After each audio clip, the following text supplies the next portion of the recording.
Date आज 3 फरवरी 2023। ये सब टॉपिक डिस्कस करेंगे इस क्लास में। फर्स्ट टॉपिक है हाई नेट वर्थ इंडिविजुअल्स। देखो ये कुछ टर्म है जो रिसेंटली न्यूज में है, जो प्रीलिम्स के लिए इंपॉर्टेंट है और जीएस पेपर 3 मेंस के लिए इंपॉर्टेंट है, इकोनॉमी के लिए। तो क्या है ये कुछ टर्म, जैसे हाई नेट वर्थ इंडिविजुअल्स क्या होते हैं। देखो जैसे इन्वेस्टर होते हैं, इन्वेस्टर का मतलब निवेशक, जो बॉन्ड या शेयर खरीदते हैं। आप जैसे लोग, हम जैसे लोग, कोई भी हो सकता है, कॉमन पीपल जो भी खरीदता हो।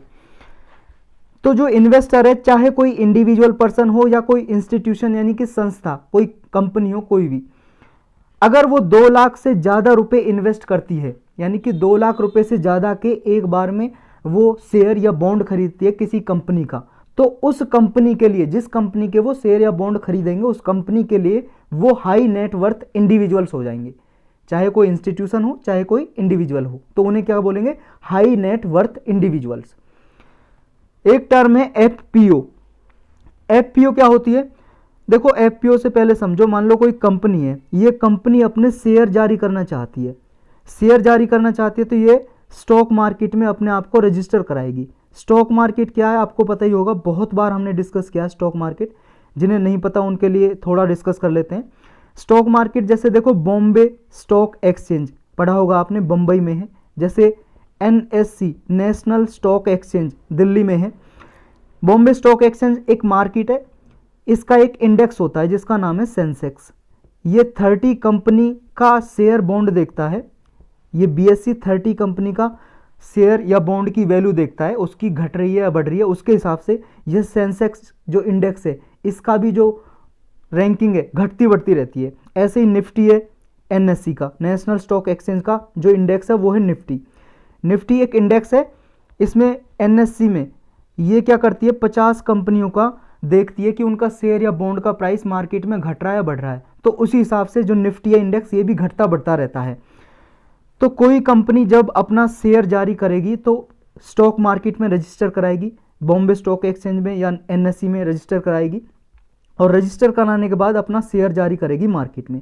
जब अपना फर्स्ट शेयर वो जारी करेगी तो उसे बोलते हैं IPO, initial public offering. Initial public offering या इनिशियल पब्लिक ऑफर। तो ये आईपीओ है, जो ये फर्स्ट शेयर हो गया जो जारी किया है किसी कंपनी ने। लेकिन इसके बाद अगर कोई कंपनी दोबारा से शेयर जारी करती है, उसे बोलते हैं एफपीओ, यानी कि फॉलो ऑन पब्लिक ऑफर या फॉलो ऑन पब्लिक ऑफरिंग। तो समझ आ गया एफपीओ क्या है, आईपीओ भी समझ आ गया आपको, और शेयर तो पता ही है ना क्या होता है, बहुत बार डिस्कस कर चुके हैं हम इसको। तो फॉलो ऑन पब्लिक ऑफर या फॉलो ऑन पब्लिक ऑफरिंग भी बोलते हैं इसे, एफपीओ।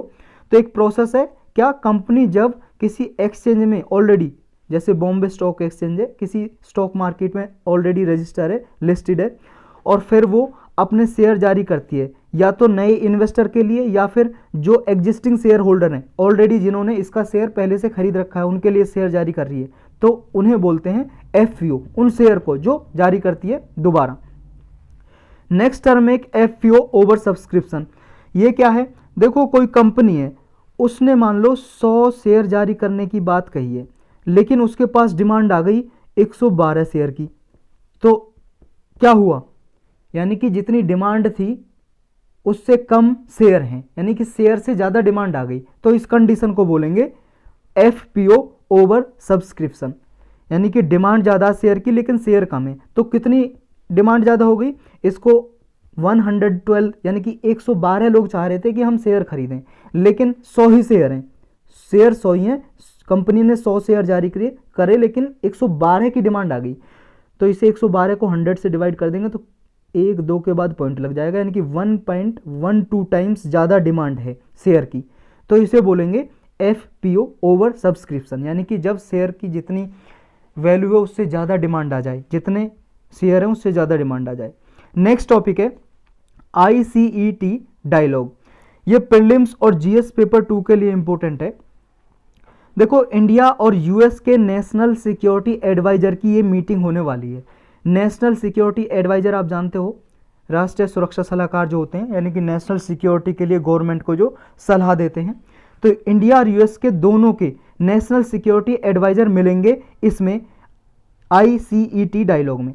आईसीईटी क्या है, initiative on critical and emerging technology, जैसा इसके नाम में है इसी का काम यही है, यानी कि क्रिटिकल और इमर्जिंग टेक्नोलॉजी में दोनों कंट्री पार्टिसिपेट करेंगी, पार्टनरशिप करेंगी, इंडिया और यूएस, यानी कि इंडिया और अमेरिका।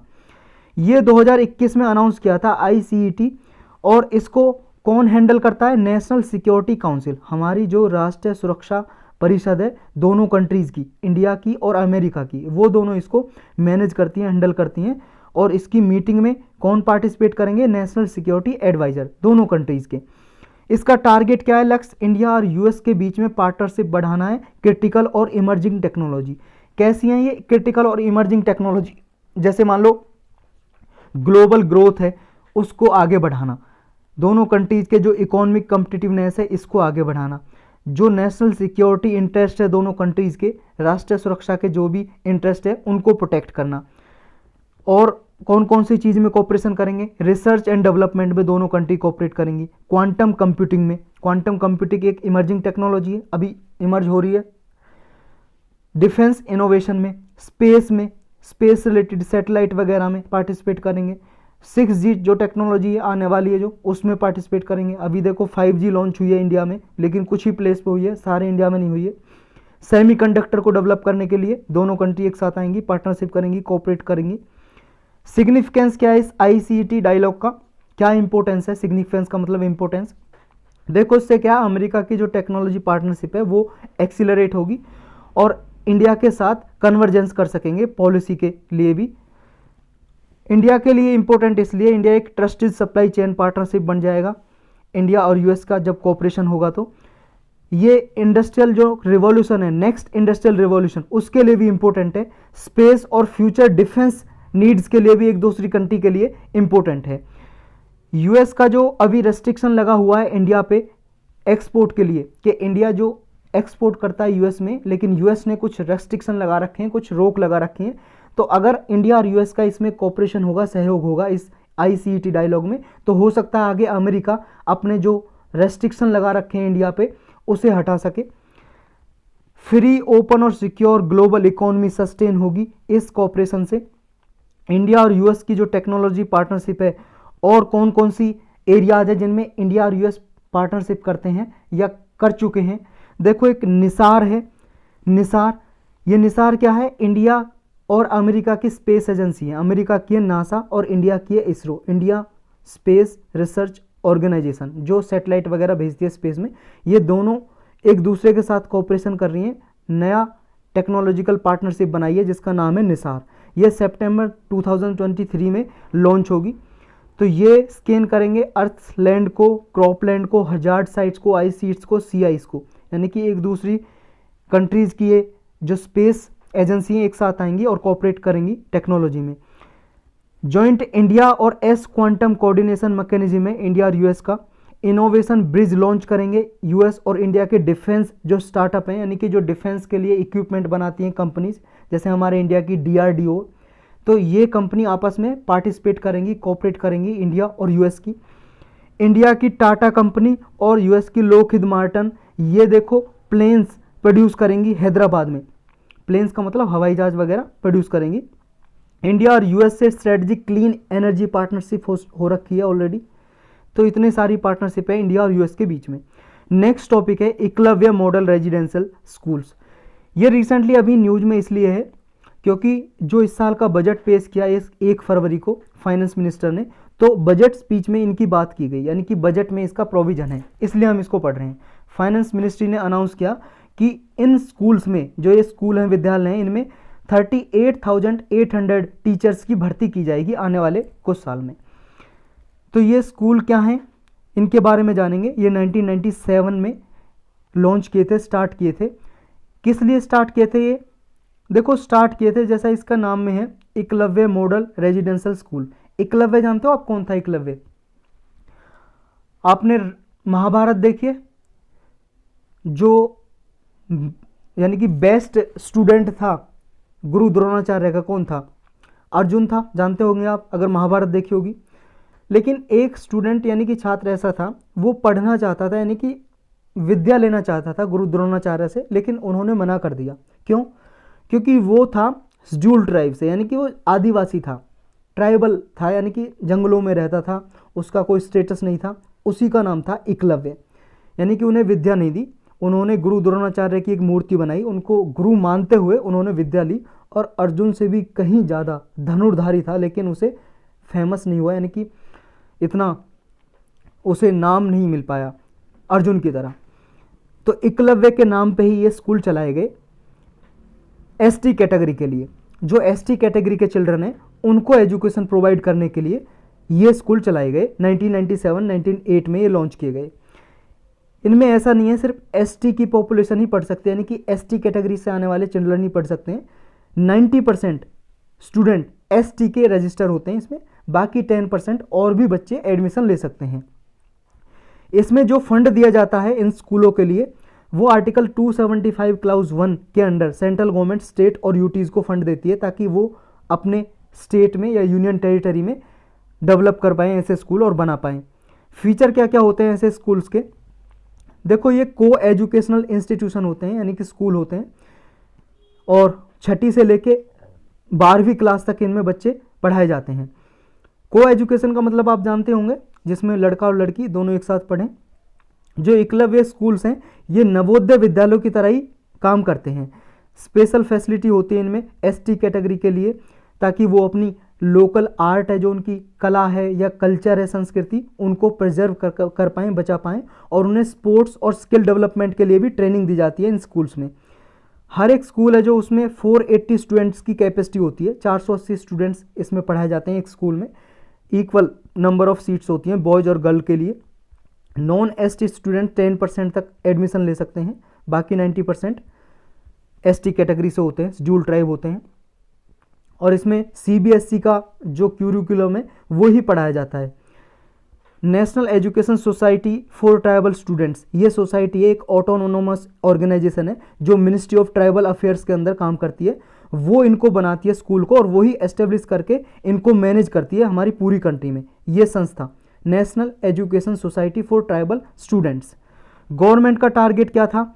देखो, गवर्नमेंट ने 2018-19 का जब बजट पेश किया था उसमें टारगेट रखा था कि हर एक ब्लॉक में जिसमें एसटी की पॉपुलेशन 50% से ज़्यादा है, ब्लॉक का मतलब समझते हो ना आप, तहसील जो ज़िले के अंदर होती हैं, डिस्ट्रिक्ट के अंदर बहुत सारे ब्लॉक होते हैं, तो ब्लॉक में हर एक ब्लॉक में जिसमें एसटी की पॉपुलेशन 50% से ज़्यादा है, और एटलीस्ट 20,000 जो ट्राइबल पॉपुलेशन है, यानी कि कम से कम 20,000 जो लोग हैं वो एसटी कैटेगरी से हों, और उसमें एसटी कैटेगरी की जो पॉपुलेशन है आधे से ज़्यादा हो, तब उसमें एक एकलव्य मॉडल रेजिडेंशियल स्कूल खोला जाएगा।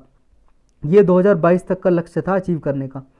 अब अनाउंस किया है 2023-24 का जो बजट है उसमें कि ऐसे जो स्कूल हैं और खोले जाएंगे। देखो, 2023-24 बजट इसे क्यों बोलते हैं ये तो आप जानते हो ना, क्योंकि 1 अप्रैल 2023 से लेके 31 मार्च 2024 तक हमारा फाइनेंशियल ईयर माना जाता है, वित्तीय वर्ष, और इतने पीरियड के लिए ही ये बजट होता है। यानी कि ये हो गए 9 महीने किस में आ गए, 2023 में, और 3 महीने 2024 में, इसलिए इसको हमेशा लिखा जाता है 2023-24 का बजट, या 2024 में पेश होगा जो 2024-25 का बजट, इस तरह से। अच्छा, बजट के बारे में ऑलरेडी लेक्चर बना हुआ है, पॉलिटी की नहीं, इकोनॉमी की प्लेलिस्ट में मिलेगा आपको, वहाँ पे जाकर देख सकते हो आप। थोड़ा बजट के बारे में और थोड़ी इन्फॉर्मेशन ले लेते हैं। देखो, बजट क्या है, हमारे संविधान में बजट नाम का कोई वर्ड मेंशन नहीं है। आर्टिकल 112 में एनुअल फाइनेंशियल स्टेटमेंट लिखा हुआ है, तो इसी को मानते हैं हम बजट। जब बजट पेश किया जाता है उसमें क्या क्या होता है, एनुअल फाइनेंशियल स्टेटमेंट होती है। इसमें क्या होता है, कितना हम खर्चा करेंगे और कितना हम रिसीव करेंगे। रिसीव कैसे करेंगे पैसा, टैक्स लगा के, या नॉन टैक्स एक्सपेंडिचर, मतलब non tax receipt. Non tax कौन सी होती हैं, टैक्स जो लगाते हैं हम, जैसे मान लो इनकम टैक्स लगाया या कॉरपोरेशन टैक्स लगाया, जीएसटी लगाया, ये सब पैसा है वो टैक्स का पैसा, सब किस में जमा करते हैं, कंसोलिडेट फंड ऑफ इंडिया में। Consolidate fund of India article 266 में दिया हुआ है, कंसोलिडेट फंड ऑफ इंडिया। एक public account of India, article 266 clause 1 में कंसोलिडेट फंड ऑफ इंडिया दिया है। Public account of India article 266 clause 2 में दिया हुआ है। एक कंटिजेंसी फंड ऑफ इंडिया है जो आर्टिकल 267 में दिया हुआ है। इन सब में गवर्नमेंट का पैसा जमा होता है। Mainly consolidate fund of India में होता है, जो टैक्स या नॉन टैक्स जो भी रुपया कमाती है, रेवेन्यू कमाती है गवर्नमेंट एक साल में। तो एनुअल फाइनेंशियल स्टेटमेंट में क्या होता है कि जो भी हम पैसा खर्च करेंगे एक साल में और जितना भी कमाएंगे, यानी कि गवर्नमेंट की बात कर रहे हैं, हम का मतलब गवर्नमेंट, जो गवर्नमेंट कमाएगी वो सब इसमें लिखा होता है, कैसे कैसे कमाएगी, कैसे कैसे खर्च करेगी। एक होता है फाइनेंशियल बिल। फाइनेंशियल बिल में ये होता है पूरा कि गवर्नमेंट परमिशन लेती है टैक्स कलेक्ट करने की। तो फाइनेंशियल बिल पास हो जाता है तो गवर्नमेंट को परमिशन मिल जाती है कि वो आने वाले एक साल तक टैक्स वसूल सकती है। तो पार्लियामेंट में जब पास हो जाता है तो ये, और इस टैक्स का पैसा कंसोलिडेट फंड ऑफ इंडिया में जमा होता है। अप्रोप्रिएशन बिल, अप्रोप्रिएशन बिल होता है जब ये पास हो जाता है तो गवर्नमेंट को परमिशन मिल जाती है कि वो अपना खर्चा चलाने के लिए, अगले एक साल के लिए खर्चा चलाने के लिए कंसोलिडेट फंड ऑफ इंडिया में जितना पैसा पड़ा हुआ है मनी, उससे पैसा निकाल सकती है। अगर ये बिल पास नहीं हुआ तो फिर पैसा नहीं निकाल सकती, और बिल तो पास हो जाएगा क्योंकि गवर्नमेंट बनी हुई है, गवर्नमेंट के पास मेजॉरिटी है, तभी चल रही है। तो ये होता है बजट में। तो आपसे पूछा जाए बजट में क्या क्या होता है, एनुअल फाइनेंशियल स्टेटमेंट जिसमें कितना खर्चा करेंगे, कितना कमाएगी गवर्नमेंट एक साल में, ये सब लिखा होता है। एक फाइनेंशियल बिल और एक अप्रोप्रिएशन बिल, ये होते हैं। अच्छा, कैसे होता है बजट पेश? पहले तो देखो 1 फरवरी को जनरली पेश होता है बजट। पेश होने के बाद जनरल डिस्कशन होता है लोकसभा और राज्यसभा दोनों में। लोकसभा में पेश किया जाता है बजट और फाइनेंस मिनिस्ट्री करती है। तैयार कौन करता है? फाइनेंस मिनिस्टर के अंदर एक डिपार्टमेंट होता है, डिपार्टमेंट ऑफ इकोनॉमिक अफेयर, ये करता है इसे प्रिपेयर, और फाइनेंस मिनिस्टर फाइनल अप्रूवल देते हैं, फिर इसे पेश किया जाता है। पेश करने के बाद जनरल डिस्कशन होता है। डिस्कशन होने के बाद हाउस को कुछ वीक के लिए, कुछ सप्ताह के लिए एडजन करने देते हैं। एडजन का मतलब छुट्टी कर देते हैं, यानी कि जो लोकसभा के स्पीकर हैं, राज्यसभा के स्पीकर है, वो बता देंगे कि इतने दिन के लिए छुट्टी है। उस छुट्टी में क्या काम होता है? उस छुट्टी में जो पार्लियामेंट की स्टैंडिंग कमेटी बनी होती है, पार्लियामेंट के ही मेंबर की, सदस्य की, कुछ मिला के सदस्य बने होते हैं, उनकी कमेटी होती है, वो हर एक प्रोविजन को देखती हैं, छानबीन करती हैं, स्क्रूटनी करती हैं, छानबीन करती हैं, और फिर हर एक मिनिस्ट्री की जो भी डिमांड है कि उन हर एक मिनिस्ट्री को, मंत्रालय को इतना पैसा चाहिए एक साल में, उनकी डिमांड को स्क्रूटनाइज करती हैं, छानबीन करती हैं कि हाँ इतना पैसा आपको चाहिए, किस किस में खर्च करोगे, ये छानबीन करती रहती है। उसे बोलते हैं डिमांड फॉर ग्रांट्स। तो डिमांड फॉर ग्रांट्स का फिर एक रेजोल्यूशन लाया जाता है लोकसभा में, और लोकसभा में इसकी वोटिंग की जाती है, डिस्कशन किया जाता है। याद रखना, डिमांड फॉर ग्रांट्स राज्यसभा में नहीं भेजा जाता, सिर्फ लोकसभा में ही इसको वोटिंग की जाती है। फिर वोटिंग होने के बाद फिर डिमांड फॉर ग्रांट्स पास हो जाता है। फिर उसके बाद अप्रोप्रिएशन बिल और फाइनेंशियल बिल पेश किए जाते हैं, जो पास किए जाते हैं लोकसभा राज्यसभा में। राज्यसभा का इसमें ज़्यादा रोल होता नहीं है अप्रोप्रिएशन बिल और फाइनेंशियल बिल में, क्योंकि दोनों ही मनी बिल की तरह पेश किए जाते हैं। तो फिर ये पास हो जाते हैं, तो फिर समझ लेते हैं कि बजट पास हो गया। तो ये बजट में था। अच्छा, इस साल के बजट में कितना पैसा कहाँ से आएगा, कहाँ को जाएगा, ये और देख लो, ये बहुत बार पूछा जाता है। देखो टॉप 5 आपको याद रखने। रुपी कम्स फ्रॉम, कहाँ से आता है रुपी? हमारा जो सबसे ज़्यादा रुपी आता है, यानी कि जितना भी गवर्नमेंट के पास पैसा है उसमें से 34% सबसे ज़्यादा हम बोरोइंग करते हैं या अदर लाइबिलिटीज़, यानी कि गवर्नमेंट उधार जो लेती है वो सबसे ज़्यादा है 34%। उसके बाद है जीएसटी से हमारा कलेक्शन, यानी कि 17% जीएसटी से कलेक्ट करती है गवर्नमेंट, कलेक्ट किया है पिछले साल में 17%। जीएसटी तो आप जानते हो goods and services tax, indirect tax होता है। फिर उसके बाद इनकम टैक्स और कॉर्पोरेशन टैक्स। इनकम टैक्स आप जानते हो आयकर, अगर आप इस साल जो रखा है 7 लाख तक टैक्स पे छूट है, 7 लाख के बाद कोई भी कमाएगा पैसा उसे टैक्स देना पड़ेगा अपनी इनकम पे साल में। वो कितना टैक्स है वो जानेंगे, अभी डिस्कस करेंगे। तो इनकम टैक्स और कॉर्पोरेशन टैक्स से बराबर है 15% कॉर्पोरेशन, जो कंपनी की इनकम पे टैक्स लगाया जाता है, कंपनियों पे टैक्स लगाया जाता है, उसे बोलते हैं कॉर्पोरेशन टैक्स। तो ये जो मेनली आपको टॉप 5 याद रखने हैं, कहाँ कहाँ से पैसा आता है। सबसे ज़्यादा बोरोइंग से 34% उधार, फिर जीएसटी 17%, फिर इनकम टैक्स और कॉर्पोरेशन टैक्स 15% 15%, फिर एक्साइज, जो यूनियन एक्साइज ड्यूटी है वो 17%। अच्छा, ये जाता कहाँ है सबसे ज़्यादा, खर्च कहाँ पे करती है गवर्नमेंट सबसे ज़्यादा इंटरेस्ट पेमेंट। जो लोन लिया है ना, जो यहाँ पे उधार की थी गवर्नमेंट ने, उसका लोन भी तो देगी गवर्नमेंट, तो उसका जो ब्याज चुकाने में सबसे ज़्यादा पैसा खर्च करती है गवर्नमेंट, 20% तक इंटरेस्ट पेमेंट में। उसके बाद 18% आता है स्टेट्स को शेयर देती है, टैक्स और ड्यूटीज़ का शेयर देती है स्टेट्स को। उसके बाद सेंट्रल सेक्टर स्कीम जो होती है, सेंट्रल सेक्टर स्कीम ऐसी स्कीम को बोलते हैं, योजना को, जिनको सारा का सारा पैसा जिनमें गवर्नमेंट खर्च करती है और उनको इंप्लीमेंट भी सेंट्रल गवर्नमेंट करती है, सेंट्रल गवर्नमेंट ही खर्च करती है, सेंट्रल गवर्नमेंट ही इंप्लीमेंट करती है, उन्हें बोलते हैं सेंट्रल सेक्टर स्कीम। 17% तीसरे नंबर पे। उसके बाद finance commission and other transfer 9%, और फिर 9% ही central sponsored scheme. Central sponsored scheme वो होती हैं जिनमें सेंट्रल और स्टेट गवर्नमेंट दोनों पैसा खर्च करती हैं और दोनों ही लागू करती हैं, उन्हें बोलते हैं सेंट्रल स्पॉन्सर स्कीम। तो ये टॉप 5 याद रखने, कहाँ पैसा जाता है, कहाँ से पैसा आता है, टॉप 5 याद रखनी। अच्छा, टैक्स स्लैब में आपको थोड़ी कंफ्यूजन होगी, उसे बता देता हूँ।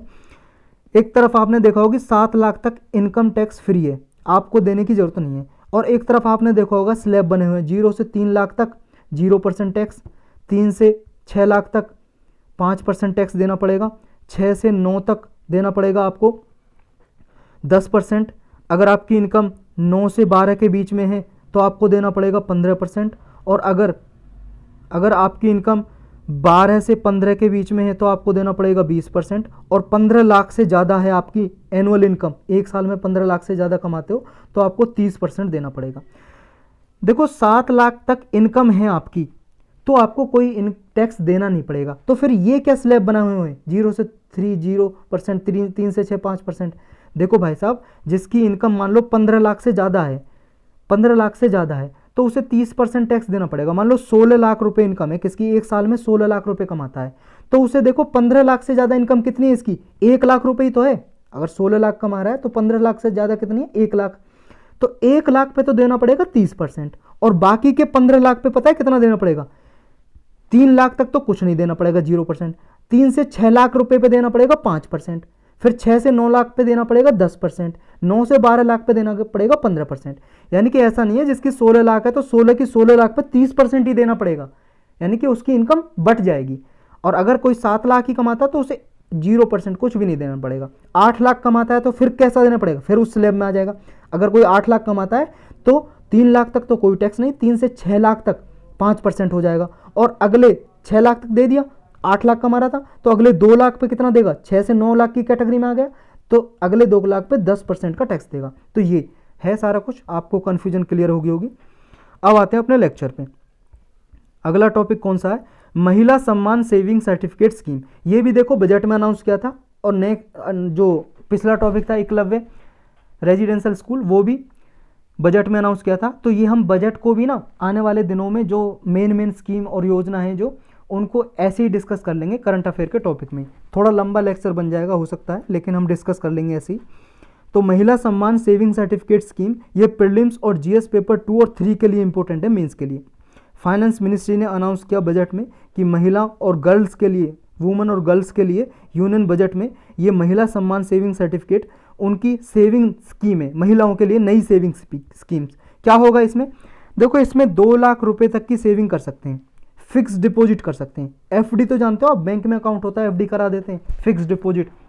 तो ये फिक्स डिपॉजिट ही है, 2 साल के लिए महिला या कोई लड़की अपनी 2 लाख रुपए की इनकम को या 2 लाख रुपए को डिपॉजिट कर सकती है एफडी की तरह, यानी कि उसे फिक्स्ड इंटरेस्ट मिलेगा, फिक्स्ड ब्याज मिलेगा 2 साल के लिए 7.5%। यानी कि अगर 2 लाख रुपए या उससे कम भी कर सकती है, मैक्सिमम 2 लाख ही पे ही फिक्स डिपॉजिट मिलेगा 7.5%।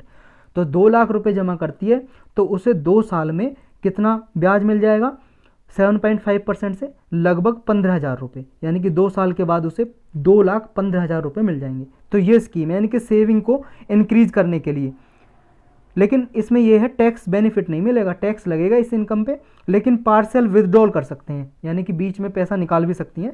क्योंकि एफडी में जनरली क्या होता है, आप एफडी करा देते हो, मान लो 5 साल की करा दी तो बीच में पैसा निकाल सकते हैं एफडी से, आप एफडी तुड़वा लोगे तभी निकाल सकते हो। लेकिन इसमें ऐसा प्रोविजन दिया है कि बीच में निकाल भी सकती है महिलाओं को, अगर ज़रूरत है तो वो एफडी चलती रहेगी, आपको 2,15,000 वो मिलेंगे ही। यानी कि अगर बीच में पैसा निकाल लिया तो वो पैसा कट जाएगा, बाकी का मिल जाएगा।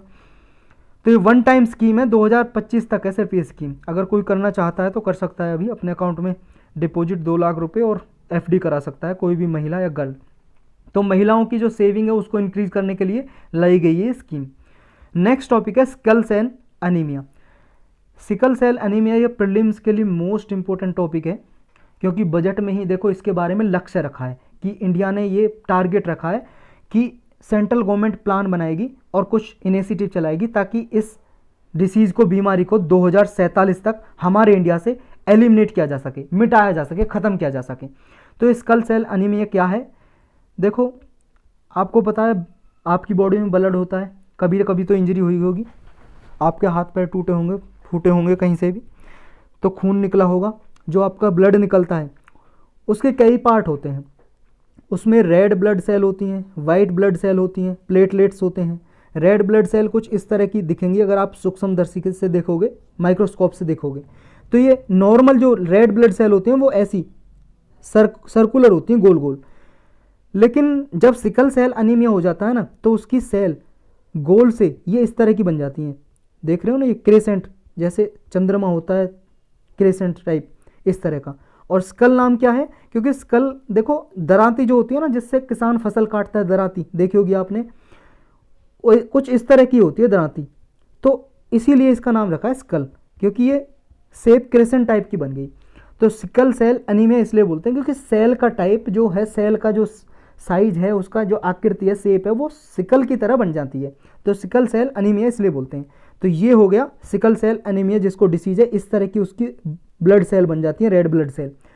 इससे क्या नुकसान होते हैं, किस तरह ठीक किया जाता है, ये सब डिस्कस करेंगे इसमें। एक तो ये बात याद रखनी है, ये इनहेरिटेड ब्लड डिसऑर्डर है, यानी कि एक जेनेटिक डिसीज है।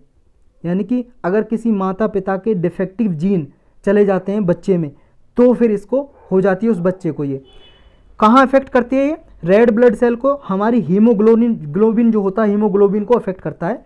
और हीमोग्लोबिन क्या काम करता है? बॉडी में जो हीमोग्लोबिन होता है आयरन से मिलता है। जब आप आयरन खाते हो, आयरन का मतलब लोहा नहीं खाते हो, यानी कि जिनमें आयरन मिलता है, जैसे लोहा तो आप नहीं खा सकते ना, जैसे गुड़ है, जगेरी या गन्ना है या बनाना है, इन्हें खाते हो, इनसे आयरन मिलता है बॉडी में। तो आयरन से हीमोग्लोबिन बनता है, और हीमोग्लोबिन क्या करता है? रेड ब्लड सेल में ये ऑक्सीजन डिलीवर करने का काम करता है, हमारी पूरी बॉडी में ऑक्सीजन पहुंचाता है हर एक सेल्स को, हीमोग्लोबिन। तो हीमोग्लोबिन को इफेक्ट करता है ये। जब हमारी बॉडी में सिकल सेल एनीमिया अगर हो गया तो हीमोग्लोबिन को अफेक्ट करेगा, प्रभावित करेगा, यानी कि बनना कम हो जाएगा हीमोग्लोबिन। और जब हीमोग्लोबिन कम हो जाएगा तो बॉडी में ऑक्सीजन नहीं जा पाएगा।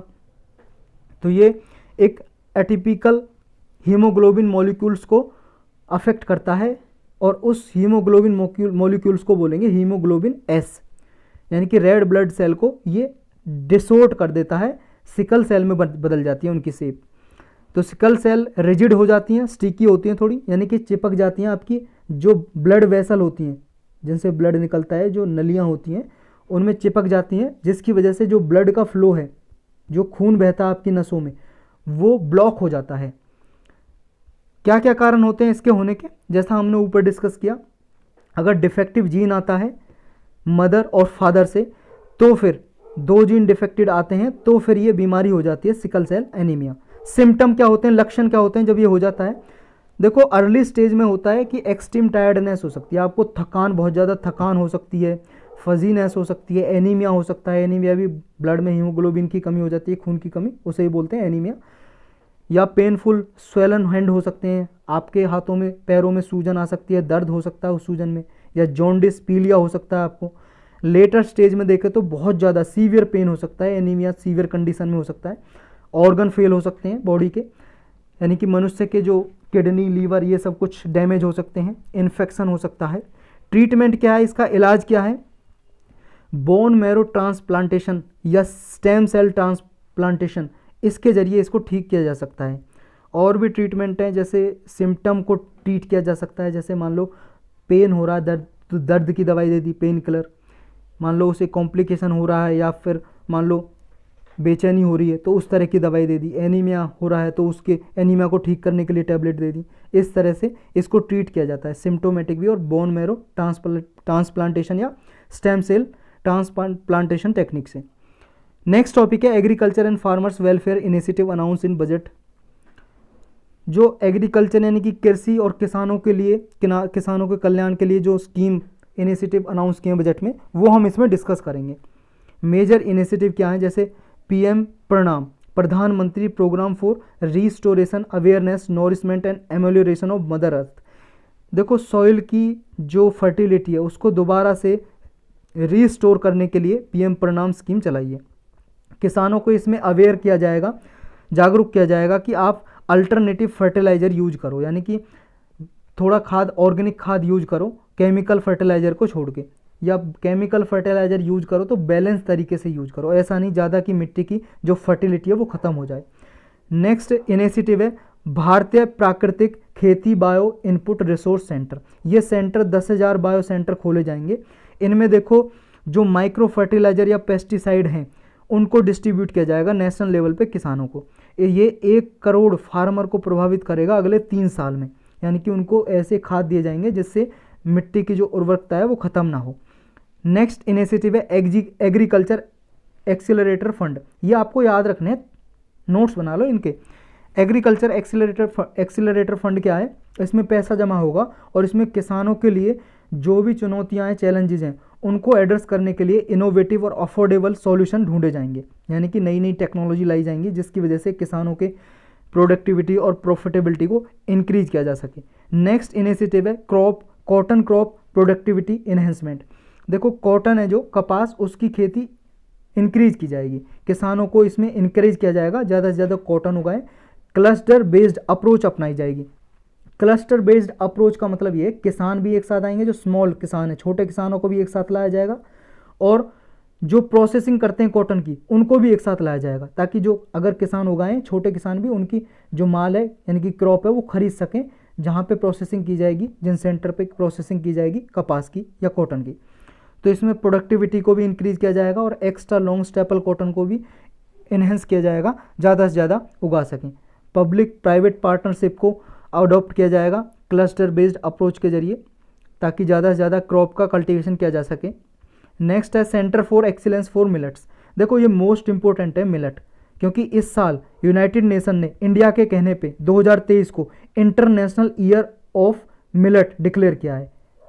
मिलेट क्या होता है? मिलेट होते हैं मोटे अनाज बोलते हैं इन्हें, जैसे ज्वार हो गया, ज्वार, बाजरा हो गया, बाजरा खाया होगा, बाजरे की रोटी, टिक्कड़ बोलते हैं उन्हें हिंदी में। ज्वार, बाजरा, या फिर आपका बहुत सारी फसलें होती हैं जैसे मेज, मक्का, मक्का तो खाया होगा, भुट्टा, पॉपकॉर्न तो खाए होंगे, उसी से बनते हैं मेज से। तो ये मिलेट वगैरह हैं जो इनको इंक्रीज करने के लिए सेंटर ऑफ एक्सीलेंस खोले जाएंगे। एक हैदराबाद में इंस्टीट्यूट है, इसको सेंटर ऑफ एक्सीलेंस बनाया जाएगा, Indian institute of millet research Hyderabad में। ये क्या करेगा? बेस्ट प्रैक्टिसेस बताएगा, बेस्ट टेक्नोलॉजी रिसर्च करेगा, ताकि इंटरनेशनल लेवल पे भी, इंडिया लेवल पे भी मिलेट की रिसर्च बढ़ाई जा सके और किसानों को इनकरेज किया जा सके कि ज़्यादा से ज़्यादा मिलेट को उगाएं वो, क्योंकि मिलेट में बहुत ज़्यादा न्यूट्रिएंट्स होते हैं, जो न्यूट्रिएंट्स बॉडी में जो माइक्रो न्यूट्रिएंट्स की कमी है उनको पूरा कर सकते हैं। नेक्स्ट इनिशिएटिव है एग्रीकल्चर क्रेडिट। किसानों के लिए एग्रीकल्चर क्रेडिट का टारगेट रखा है कि 20 लाख करोड़ रुपए किसानों को दिए जाएंगे क्रेडिट की तरह, लोन की तरह, एनिमल हस्बेंड्री के लिए, डेयरी के लिए, फिशरीज के लिए। नेक्स्ट इनिशिएटिव है Govardhan scheme. Govardhan scheme already पहले ही लॉन्च की जा चुकी है। इसमें देखो नए 500 नए वेस्ट टू वेल्थ प्लांट बनाए जाएंगे। वेस्ट टू वेल्थ का मतलब जो गाय भैंसों का गोबर होता है, वेस्ट होता है, उससे गैस बनाई जाती है। इसमें गाल्वेनाइज ऑर्गेनिक बायो एग्रो रिसोर्स धन इसकी फुल फॉर्म है। तो इस स्कीम के जरिए सर्कुलर इकोनॉमी को प्रमोट किया जाता है एक तरह से, यानी कि वेस्ट से वेल्थ जनरेट की जाती है। नेक्स्ट टॉपिक है फेरी रोबोट्स। ये प्रीलिम्स के लिए मेनली इंपॉर्टेंट है। एक टेम्पेयर यूनिवर्सिटी है। ये टेम्पेयर यूनिवर्सिटी कहाँ पे? फिनलैंड में है। फिनलैंड एक कंट्री है, देखो यूरोप में। ये यूरोप देख रहे हो आप, यहाँ पे नॉर्वे, स्वीडन, फिनलैंड, ये रसिया के पास फिनलैंड। तो फिनलैंड की यूनिवर्सिटी टेम्पेयर यूनिवर्सिटी ने, इसके कुछ रिसर्चर हैं, उन्होंने डेवलप किया है ये डेंडेलियन सीड से इंस्पायर होके। डेंडेलियन सीड क्या होता है? देखो एक फूल का, फ्लावर का एक पौधा होता है, प्लांट होता है, जिसमें कुछ इस तरह का इसमें फ्लावर लगते हैं, और ये जो रोबोट बनाया ना उस फ्लावर की तरह ही दिखता है। देखो ये रोबोट है जो उंगली पे रखा है, छोटा सा रोबोट है। क्या काम करेगा ये पॉलिनेटर को रिप्लेस कर सकता है। पॉलिनेटर क्या होता है? पॉलिनेटर वो होते हैं देखो जो एक तरह से ब्रीडिंग में फ़ायदा करते हैं फ्लावर की, जैसे मक्खी, मच्छर, मधुमक्खी, कोई भी इंसेक्ट हो गया, ये क्या करते हैं? जो मादा जो मादा या मेल नर जो फूल होता है, मेल फ्लावर होता है, उससे लेके जाते हैं ये लिक्विड और मादा के पास छोड़ते हैं, फीमेल फ्लावर के पास। इस तरह से पॉलिनेशन कर देते हैं, ब्रीडिंग हो जाती है इनकी आगे, जिसमें फल लगते हैं, फूल लगते हैं किसी पौधे में। तो ये जो ब्रीडिंग होती है, पॉलिनेशन होती है, इसका प्रोसेस इस रोबोट के जरिए किया जा सकेगा। ये छोटा सा जो रोबोट है, तो इसका नाम याद रखना क्या है, फेरी रोबोट। और डेंडेलियन सीड से इंस्पायर होकर बनाया है। और डेंडेलियन सीड, इस फ्लावर का जो बीज है, वो बीज भी देखो बहुत इंपॉर्टेंट है। ये क्या काम आता है ये आपको पता होना चाहिए। डेंडेलियन सीड यानी कि जो फ्लावर का बीज है वो काम आता है आपके इनडाइजेशन में, यानी कि किसी की पाचन क्रिया खराब हो जाती है तो उस टाइम पे इसको खाने के लिए यूज किया जाता है। या किसी को कॉन्स्टिपेशन हो जाता है, कब्ज हो जाती है, कॉन्स्टिपेशन मतलब कब्ज, उस टाइम पे ये डेंडेलियन सीड काम आते हैं। तो फेरी जो रोबोट है, ये देखो लाइट रेस्पॉन्सिव मटेरियल है, यानी कि इसको देखो विंड की जिस तरह से हवा की डायरेक्शन जो चल रही है वहाँ पे इसको उड़ाया जा सकेगा और लेज़र बीम या एलईडी के जरिए इसको कंट्रोल किया जा सकेगा। इसकी डायरेक्शन को भी लाइट के द्वारा दूर से ही चेंज किया जा सकेगा, लेज़र बीम के जरिए ही, डायरेक्शन की मतलब विंड की डायरेक्शन में। एक इसमें सॉफ्ट एक्चुएटर होगा जो क्या करेगा, इसमें इसके जो कंट्रोल करेगा, एक तरह से इसको कंट्रोल करेगा। रिसर्चर हैं जो इसको क्लोज कर सकते हैं, ओपन कर सकते हैं, लाइट को यूज करके, विजिबल लाइट को यूज करके दूर से ही। तो यही था इसके बारे में। नेक्स्ट टॉपिक है सीजियम 137। एक मेटल है, ये मेटल न्यूज में क्यों आई, देखो प्रीलिम्स के लिए इंपॉर्टेंट है बस। ऑस्ट्रेलिया में एक व्हीकल में इस मेटल को लेके जाया जा रहा था, पैक करके अच्छी तरह से। इसे स्टील में या ग्लास में पैक करते हैं तब ले जाया जाता है, क्योंकि ये रेडियो एक्टिव मेटल है। Radio active metal, radio active metal कैसी होती है, देखो ऐसी मेटल है, मान लो यहाँ पे कोई मेटल का टुकड़ा पड़ा है, कोई धातु का टुकड़ा पड़ा है, ये रेडियो एक्टिव मेटल है, मान लो यूरेनियम है या सीजियम है। तो इससे क्या है, रेडिएशन निकलती है, रेडिएशन कैसे, जैसे आपने कभी रोटी बनाई होंगी, तवे पे रोटी बनाते हैं, जैसे तवा जब गर्म हो जाता है तो गर्म तवा से हीट निकलती रहती है ना, दिखती तो नहीं है ना, फील कर सकते हो, जब हाथ लगाओगे तो पता चलेगा हाँ गर्म है, जल जाएगी उंगली तब पता चलेगा। तो इस तरह की रेडिएशन ऐसे इन मेटल से निकलती हैं जो बहुत ही ज़्यादा हार्मफुल होती हैं ह्यूमन के लिए, इन्वायरमेंट के लिए बहुत ज़्यादा हानिकारक। तो ये जो मेटल ले जाई जा रही थी ऑस्ट्रेलिया में एक व्हीकल में, लेकिन वहाँ व्हीकल से गायब हो गई। तो वहाँ पे हड़कंप मच गया, भाई साहब ये रेडिएशन निकलता है, ये बहुत हानिकारक हो सकता है। और कितना सा साइज था, एक जो मटर या मक्के का दाना होता है ना, मेज जो मक्का होता है, भुट्टा, उसका दाना होता है, उसकी तरह का। ये 6 mm से लेकर 8 mm का साइज, इतना साइज था सिर्फ, और वो ही बहुत ही हानिकारक हो सकता था। फिर एक स्पेशलाइज्ड डिटेक्शन इक्विपमेंट से इसको डिटेक्ट किया गया, देखा गया और ढूंढा गया, फिर इसे ढूंढ लिया गया ऑस्ट्रेलिया में, तो इसलिए ये न्यूज में है। तो जो सीजियम एक सॉफ्ट, फ्लेक्सिबल और सिल्वरी वाइट मेटल है, मतलब सिल्वर की तरह इसका वाइट कलर है थोड़ा। और देखो रूम टेम्परेचर पे ये लिक्विड में बदल जाती है, जो रूम में टेम्परेचर होता है उसी में ये लिक्विड फॉर्म में हो जाती है, लेकिन ये इजीली आसानी से क्लोराइड के साथ बॉन्ड बना के क्रिस्टलाइन पाउडर क्रिएट कर सकती है। तो सीजियम 137 क्या है, बस इतना याद रखना है, एक रेडियो एक्टिव मेटल है और most common radio active form है सीजियम इस मेटल की।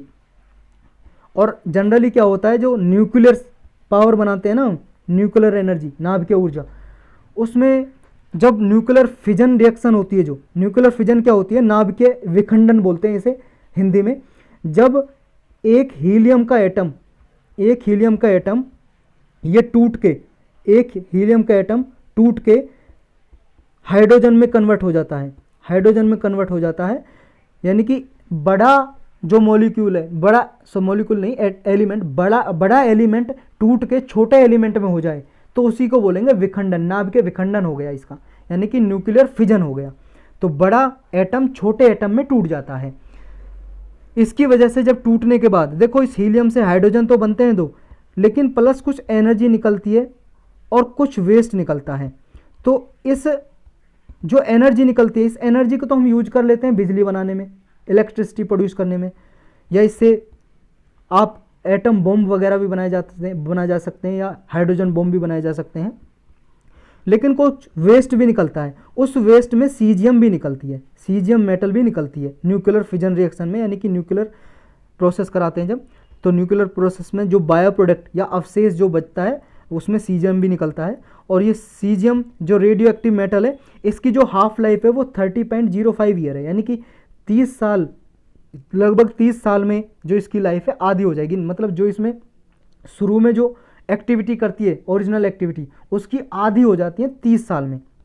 सीजियम 137 बहुत ही ज़्यादा हानिकारक है, क्योंकि अगर आप इसके पास भी जाओगे और इसे टच करोगे ना तो आप बीमार पड़ सकते हो, आप बर्न हो सकता है, आपकी बॉडी में जल सकते हो।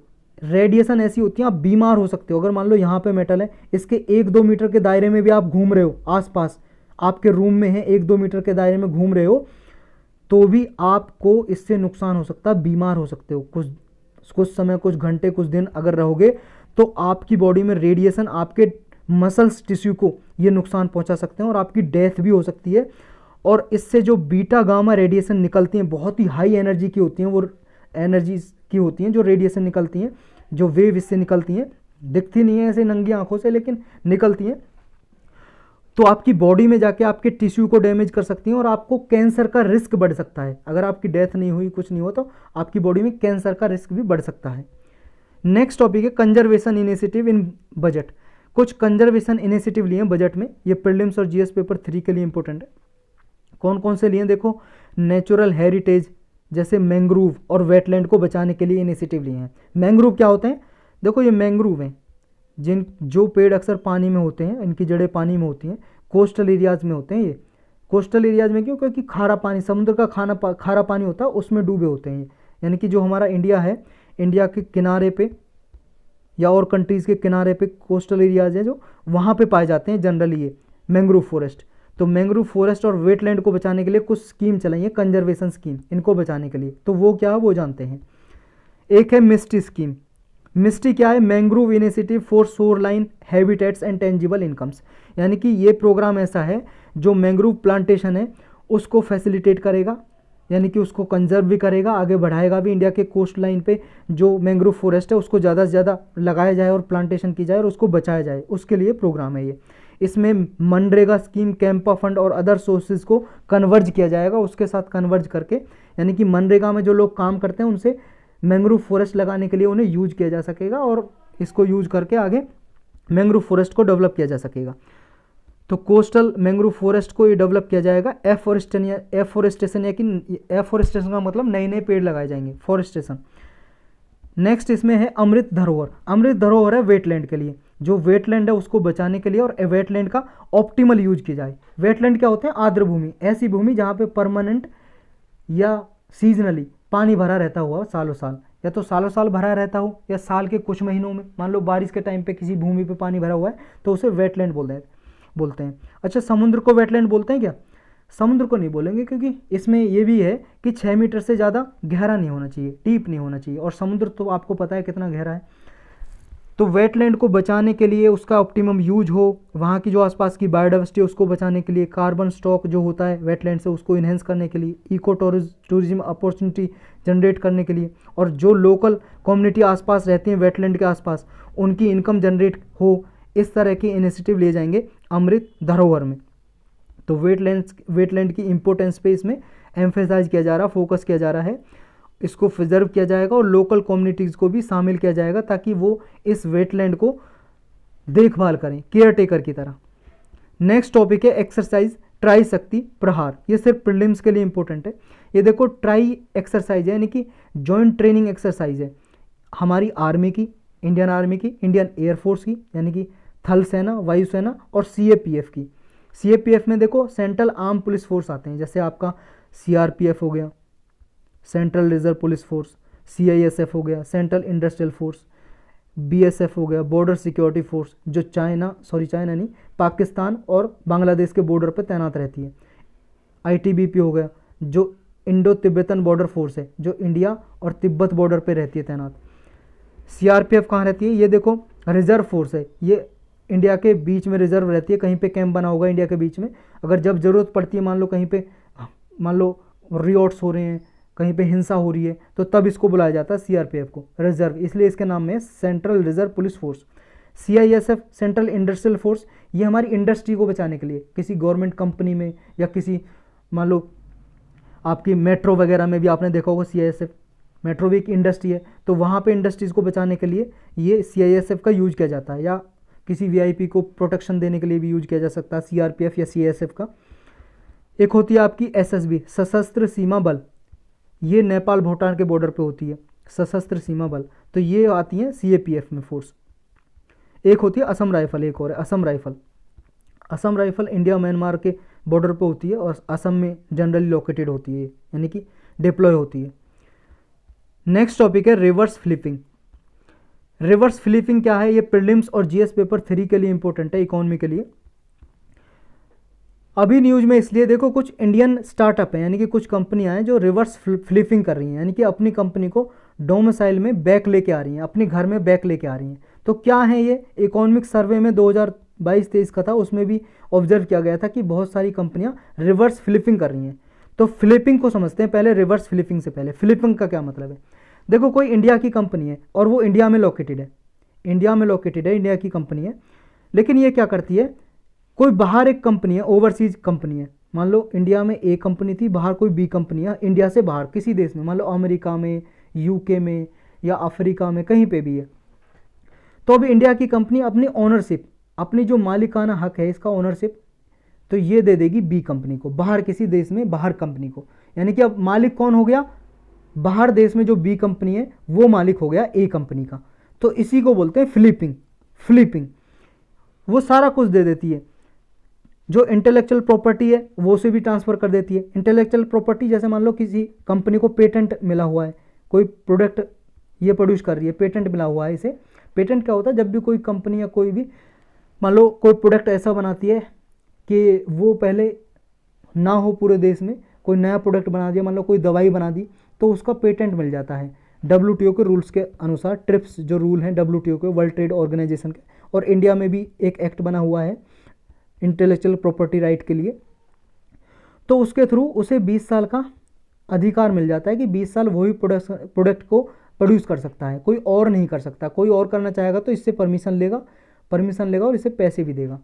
तो इसने देखो रिसर्च करने में बहुत मेहनत की थी, पैसा लगाया था, तब कोई ऐसा प्रोडक्ट बनाया था। मान लो कोई मान लो एड्स की दवाई बना दे, एड्स की कोई परमानेंट दवाई नहीं है, एड्स की दवाई बना दे और फिर उसे पेटेंट मिल जाएगा, क्योंकि भाई साहब इसने मेहनत की है, रिसर्च की है। बहुत जोखिम भी होता है रिसर्च करने में, कोई केमिकल ऐसा होता है मान लो उससे कोई एक्सप्लोजन भी हो सकता है। तो इस तरह से कोई दवाई बना दी मान लो किसी बीमारी की, तो उसे पेटेंट दिया जाता है। या कोई प्रोडक्ट बना दिया, मान लो कोई ऐसी मशीन बना दे या कोई ऐसी मोटरसाइकिल बना दे कि वो बिना पेट्रोल डीजल के चले, बिना इलेक्ट्रिसिटी के चले, हवा से ही एनर्जी ले, हवा की एनर्जी को यूज करके वहीं से इलेक्ट्रिसिटी बनाए, ऐसा इंजन बना दे, हवा से जैसी चलेगी, हवा से एनर्जी ले और उससे एनर्जी को यूज करके चलती रहे और दिन रात चलती रहे। तो आप ऐसी बना दोगे तो आपको पेटेंट मिल जाएगा, जितना मर्जी कीमत में बेचो फिर आप उस बाइक को, 1 लाख 2 लाख 10 लाख 1 करोड़ बेचते रहो। तो जब कोई कंपनी अपना ओनरशिप ट्रांसफ़र कर देती है तो इंटेलेक्चुअल प्रॉपर्टी भी ट्रांसफ़र कर देती है और सारा डेटा उसे ट्रांसफ़र कर देती है, तो इसे बोलते हैं फ्लिपिंग। और रिवर्स फ्लिपिंग क्या होती है, जब वो कंपनी वापस ले ले अपने मालिकाना हक, जो ए ने बी को दिया था, जो बाहर कंपनी थी बी, बाहर विदेश में, इस बी कंपनी से वापस ले लेगी अपना ओनरशिप कि भाई साहब मुझे अपनी कंपनी वापस दे दो। तो ए कंपनी फिर उसकी मालिक हो जाएगी दोबारा से, यानी कि अपने घर में वापस आ जाएगी, डोमेस्टिक घर में, यानी कि अपने इंडिया में। तो उसे बोलेंगे रिवर्स फ्लिपिंग। तो रिवर्स फ्लिपिंग और फ्लिपिंग समझ गए होंगे आप क्या होती है। अच्छा, करती क्यों है ये सब कुछ ऐसा, ये स्टार्टअप फ्लिपिंग करती क्यों है? देखो इसलिए करती हैं, बहुत बार क्या होता है, बहुत सारी कंपनी को यहाँ पे फंड चाहिए होता है, पैसा चाहिए होता है कंपनी को आगे बढ़ाने के लिए, चलाने के लिए, लेकिन फंड यहाँ मिल नहीं पाता। मान लो बैंक लोन नहीं दे रहे हैं या कोई कंपनी और सपोर्ट नहीं करिए, गवर्नमेंट सपोर्ट नहीं करिए, गवर्नमेंट के लॉ इतने अच्छे नहीं है, यहाँ पे इंफ्रास्ट्रक्चर नहीं है, अच्छा इंफ्रास्ट्रक्चर नहीं है, तो या फिर टैक्स इन्वायरमेंट अच्छा नहीं है, यहाँ पे ज़्यादा टैक्स लगता है, मान लो बाहर विदेश में कम टैक्स लगता है, तो उस समय पे ये ट्रांसफ़र कर देती हैं अपनी ओनरशिप, उससे कुछ पैसा लेती रहती हैं। लेकिन एक बात याद रखनी है, जैसे मान लो कोई कंपनी है, इस कंपनी के शेयर या बॉन्ड खरीदे होते हैं जैसे आम लोगों ने इंडिया में, तो वो बॉन्ड शेयर जिसके नाम पे थे उसी के नाम पे रहेंगे। जब ये ट्रांसफ़र कर देगी दूसरी बी कंपनी को भी, तो उसी के नाम पे रहेंगे जो शेयर या बॉन्ड किसी आदमी ने खरीद रखे हैं। मान लो मैंने या आपने, किसी ने शेयर खरीद रखे ए कंपनी के, इसने फ्लिपिंग कर दी बी कंपनी बाहर देश में, तो मेरा शेयर गायब नहीं होगा, मेरा शेयर रहेगा। जो कंपनी बी को फ़ायदा होगा उस हिसाब से मुझे भी प्रॉफिट मिलता रहेगा। तो ये चीज़ आपको याद रखनी है इसमें। नेक्स्ट टॉपिक है मैक्रोसोमिया। मैक्रोसोमिया क्या है, रिसेंटली न्यूज में इसलिए आया, ब्राज़ील में एक मदर हैं, माता, उन्होंने एक बच्चे को जन्म दिया उस बच्चे का जो कद था 2 फीट से ज़्यादा लंबा था और उसका वजन था 7.3 किलोग्राम। तो मैक्रोसोमिया क्या हुआ? ये मैक्रोसोमिया ऐसी कंडीशन है जब बहुत बड़ा जाइंट बेबी पैदा होता है, यानी कि बड़ा बच्चा। ग्रीक टर्म में मैक्रोसोमिया यूज करते हैं। ग्रीक टर्म में इसका मतलब होता है लार्ज बॉडी, बड़ी बॉडी, बड़ा शरीर। यानी कि अगर किसी बच्चे का वजन 4 किलो से ज़्यादा है तो उस बच्चे को बोल देते हैं मैक्रोसोमिया कंडीशन, मैक्रोसोमिया की कंडीशन हो गई। तो इसमें क्या क्या नुकसान होते हैं, क्या फ़ायदे होते हैं, क्या फैक्टर हैं, ये सब जानते हैं मैक्रोसोमिया के बारे में। किस कारण से होता है मैक्रोसोमिया, यानी कि बच्चे का 4 किलो से ज़्यादा वजन जब हो जाता है, क्या कारण है? क्योंकि इतना बड़ा बच्चा 7.3 kg का, समझ रहे हो कितना बड़ा बच्चा, और 2 फीट का बच्चा। इसके कारण तब होते हैं अगर माता का जो वेट है वो हैवी वेट है, बॉडी वेट जो ज़्यादा है माता का, तो तब भी हो सकता है कि बच्चा ज़्यादा वजन का पैदा हो। दूसरी कंडीशन होती है अगर माता को डायबिटीज़ है, मदर को, तो डायबिटीज़ होने के कारण हो सकता है बच्चे का जो वजन है वो ज़्यादा हो। तो ये 50 से 45% तक बच्चे के चांस इंक्रीज हो जाते हैं। अगर माता को डायबिटीज़ है तो बच्चे का वजन ज़्यादा होगा। या फिर मान लो दूसरी प्रेगनेंसी है, मान लो पहले माता प्रेग्नेंट हो चुकी है, बच्चे को जन्म दे चुका है, मतलब दे चुकी हैं, और उसके बाद वो बेबी होते हैं, तो चांस हो सकते हैं कि बच्चे का वजन ज़्यादा हो। या फिर मान लो जो बच्चे का जो मान लो कोई प्रेग्नेंट लेडी है, कोई माता है प्रेग्नेंट है, उसकी जो प्रीवियस रिस्क था प्रेगनेंसी का, वो रिस्क था प्रेगनेंसी में, उसके बाद सक्सेसिव जो प्रेगनेंसी होगी उसमें वेट इंक्रीज होने का चांसेस होते हैं माता को, और वेस्ट जब माता का वेट इंक्रीज होगा तो बच्चे का भी वेट इंक्रीज होने के चांसेस होते हैं। नेक्स्ट है ओवरड्यू प्रेगनेंसी। देखो नॉर्मली जो माता बच्चे को जन्म देती है वो 36 से लेकर 38 महीने तक गर्भ में रहता है, उसके बाद जन्म दे देती है। लेकिन अगर 40 वीक से ज़्यादा या 42 वीक या उससे ज़्यादा बच्चा गर्भ में रहता है, बच्चे को जन्म नहीं दे पाती माता, तो चांसेस होते हैं कि बच्चा मैक्रोसोमिया से पीड़ित होगा, यानी कि उसका वजन ज़्यादा होगा। और एक बात और याद रखनी कि बॉयज़ को ज़्यादा चांसेस होते हैं गर्ल से, कि लड़के का 3 गुना ज़्यादा चांसेस होते हैं कि उसे मैक्रोसोमिया होगा। इशू क्या क्या आते हैं अगर मान लो किसी को मैक्रोसोमिया है, यानी कि बच्चा बहुत ज़्यादा वजन का पैदा होता है, तो क्या प्रॉब्लम हो सकती हैं? पहले तो देखो भाई साहब, इतना बड़ा बच्चा होगा, माता को दुख झेलना पड़ेगा बच्चे को पैदा करने में। दूसरा क्या है, शोल्डर डिस्टोसिया हो सकता है बच्चे को। शोल्डर डिस्टोसिया में ये कि बच्चे के जो शोल्डर हैं वो हार्मफुल, यानी कि उन्हें डैमेज हो सकते हैं, उनको नुकसान हो सकता है। और बच्चा मान लो जन्म देने के दौरान, माता जब जन्म देती है बच्चे को, अगर बच्चा स्टक हो जाए, यानी कि फंस जाए, तो वो ब्रेथ लेने में, सांस लेने में परेशानी हो सकती है, जिसकी वजह से उम्बाइलिकल कोड जो होता है, यानी कि जो उसकी नाभि जुड़ी होती है माता के गर्भ से, वो स्क्वीज हो सकती है, उसको नुकसान हो सकता है। तीसरा नुकसान ये हो सकता है कि जब इतना बड़ा लार्जर बॉडी का बच्चा होगा तो माता को वजाइनल टीयर्स की प्रॉब्लम हो सकती है, इसके रिस्क बढ़ सकते हैं। वजाइनल टीयर्स का मतलब है कि वजाइना में इंजरी हो सकती है, घाव हो सकते हैं, वाउंड हो सकते हैं, और इसकी वजह से देखो पोस्टपार्टम हेमोरेज की कंडीशन भी बढ़ सकती है। पोस्टपार्टम हेमोरेज का मतलब है ब्लीडिंग। बर्थ के दौरान माता को वजाइनल जो ब्लीडिंग होती है वो भी ज़्यादा हो सकती है। तो इतने सारे नुकसान हो सकते हैं इससे। यही टॉपिक थे आज के, काफ़ी लंबा लेक्चर हो गया आज का।